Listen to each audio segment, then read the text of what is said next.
Hey everyone, welcome to the channel, and in this video I am going to show you how mutating webhooks work in Kubernetes. When a user runs kubectl apply command, the request will be sent to the Kubernetes API server, and that server checks for mutating webhook configurations. And based on the configuration provided in that webhook, the API server is going to send an admission review request to the webhook server. So this admission review request is modified by the webhook server, and the modified response is put in the patch section of the admission review request, and that modified review request is sent back as a response to the Kubernetes API server. Now the API server continues its process of creating the pod. The pod will be created, and as the webhook server added the new resource limits, it is going to apply the resource limits on this pod. So that's how mutating webhook configurations work.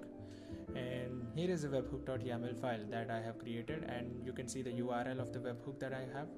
Now I'm going to apply the pod.yaml file. As you can see, it doesn't have any resource limits set in the YAML file, and also it is visible in the container section when you describe the pod.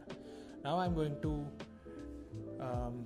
apply the mutating webhook file, which is webhook.yaml file. So once this is applied, I can get all the applied webhooks using the kubectl get mutating webhooks configuration command, and that should show us the recently applied webhook. So we have one webhook in here,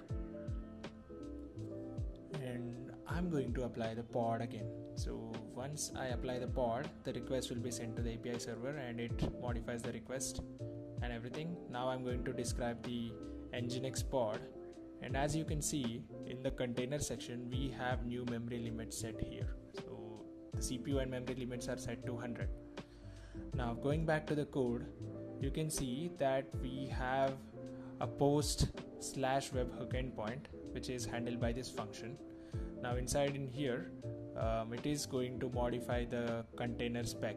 So as you can see in the for loop, it is adding a patch with operation add, and for each and every container it is setting the memory and CPU limits.